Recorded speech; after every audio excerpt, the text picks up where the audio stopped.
This is Gerardo Del Real with Resource Stock Digest. Joining me today is the CEO of Cross River Ventures, Mr. Alex Klenman. Alex, how are you today? You're on the road, I understand.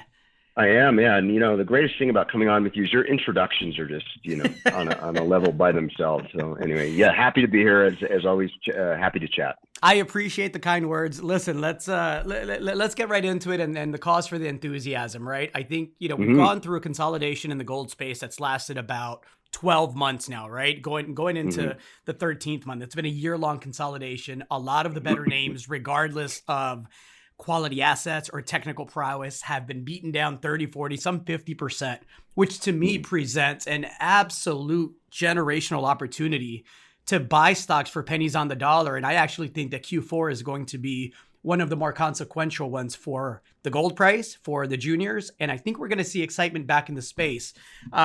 We had news this morning. Mr. Powell did what I assumed he would always do, which is tell the market, worry not market. I will give you plenty of heads up before there's even consideration for a rate hike.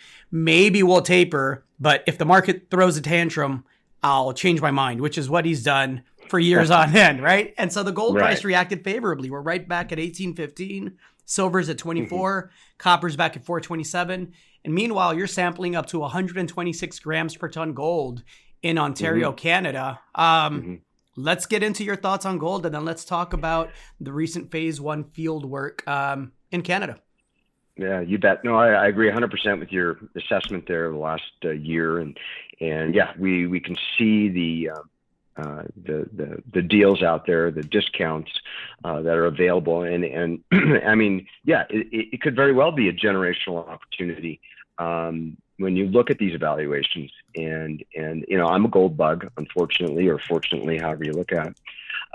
And so I'm a big believer in where we're going to go, and there's no reason why we can't get back to those levels we saw briefly at the end of 2020. And I think it's in the cards. And I'm looking forward to it, and that brings me to obviously to Cross River and where we're at, and we're trading at a discount compared to where we've been. But we tick a lot of boxes, and you and I have had that discussion several times. But anyway, we put out news a couple of days ago regarding some summer work programs that we were completing and continuing at some of our projects. And yeah, we saw some great numbers. A lot of double digits, Manitou up to 26 grams, Dent Jackson up to 17 grams, and Shabu up to 126 grams.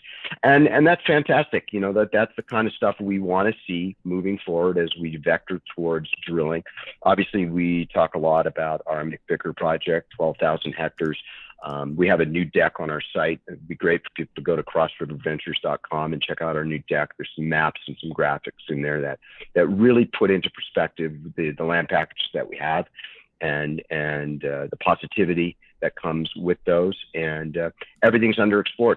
Even with the news that we put out the other day, if you go and you dig in, these are underexplored land packages in and around known deposits on very prolific greenstone belts in a great place to work. Very well said. Where's the market cap right now? Yeah, let's do some math. So I think we're at 17 cents today. We have 34 million shares out. So do the back of the napkin and you tell me. Yeah, well, that puts you right at a sub 6 million Canadian, which again, with the prowess of this technical team, I remember gold bull cycles where you could have taken Cross River public tomorrow with this technical team, and you would have commanded a $40 to $50 million market cap just based alone on the caliber of people. You add in the projects, and you add in the fact that you're already starting to get some earlier stage, but very, very good results. It's hard to reconcile a $6 million market cap unless you're doing what I've been doing, which is writing checks and adding stock in the better names with the better teams, because I do believe that I'll be well rewarded for the speculation. Right. No, that's a great point, because I'm a firm believer. If we took Cross River and dropped it in Newfoundland, and our 28,000 hectare land package was in Newfoundland with this tech team, we probably would be a 40 or 50 million market cap just based on that. And because Newfoundland's so hot, but it's taking a little bit of attention away from places like Northwestern Ontario, which is geologically speaking, probably the best place on the planet to find economic gold deposits. And here we are. I mean, Newfoundland is a phenomenon right now, and there's tons of money pouring in there. But that doesn't negate or detract from the positivity going on in northwestern Ontario. Those greenstone belts are prolific. The endowment is 300 million ounces, and we're right there. We have big packages. Obviously, our McVicker project is our flagship. We hope to drill in Q4. We're heading towards that now. There shouldn't be any reason why we wouldn't be. We're just kind of honing the targets. We've got our geologists are on the ground right now at McVicker doing some preliminary work that leads us to drilling. We've flown LiDAR there. We're using those results, the interpretations of the LiDAR material to get us closer to those priority drill targets. We're using a geoprobe system. These are all newer, more modern exploration techniques that have never been applied in places like McVicker and elsewhere, our other packages. So we're gonna get something interesting here. And I'm when you take the totality of our land package and you combine it with the tech team, and you remind people that we have 34 million shares out. We're at very early stage in terms of our cap structure.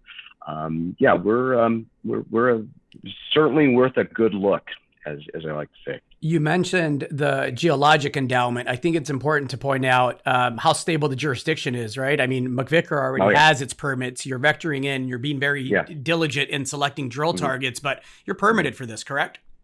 Yeah, we are in certain places in certain ways, but there's no issue in terms of getting permits. And there's jurisdictionally speaking, northwestern Ontario is favorable to exploration, and there's a lot of working mines. Obviously, we're east of Red Lake, but look at Red Lake, for example, and it took a Great Bear discovery south of Red Lake to bring the attention back to Red Lake. It took Newfound Gold, a generational discovery in Newfoundland, to get people excited about Newfoundland.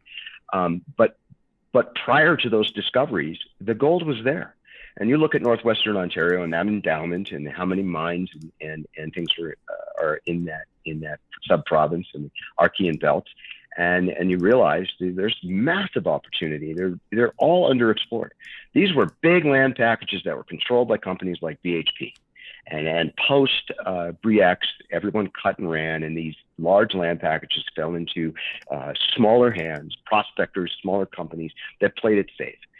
They would twin a hole, or they'd do some sampling. They'd raise a little bit of money, and they keep going in that direction. And you don't want to use the term life cycle, but it certainly was a slower, more methodical way to get things done, and not much happened. So you got this huge gap. And then here we are. We come in now and consolidate these packages with modern exploration technique. And one thing why I brought the deck up, I think it's important to go look in there. One of our tech team members, Lori Pislowski, is a bit of a savant. She puts things together, which gets all the historical data for McVicker, for example. It was held by multiple companies and multiple prospectors until, in separate land packages, and we consolidated all of them. And no one had ever taken a cumulative look at all of that data and superimposed it onto the claim package. And then you suddenly see things from a bird's eye view that you couldn't necessarily see when it was piecemeal and broken up.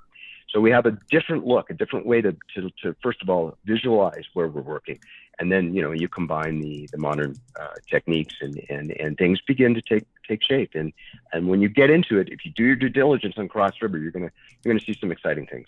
Well, we'll make sure to put a link to the new corporate presentation. I'm excited for Q4. I'm excited for conference season picking back up again. I know that, this Delta variant has kind of made a lot of things questionable. We have fires where you're at right now. It's a bit of a wonky world out there, to say the least. Yeah, but there's also a lot to be excited about. And again, with the valuations we're seeing across the space, I think for anyone that's going to dabble or speculate in the resource sector, especially the juniors, now is absolutely the time to be fine-tuning that list. Absolutely. And a good portfolio has a small percentage or a good percentage of space allocated to explorers, because your return on an exploration, is on a successful exploration and impactful discovery is clear. And so make room for explorers, find the best ones. And I think if you like northwestern Ontario, you're certainly going to like Cross River. Agreed. Well said. Thank you so much for your time, Alex. Appreciate it, Gerardo. As always, thank you so much. All right. Bye now.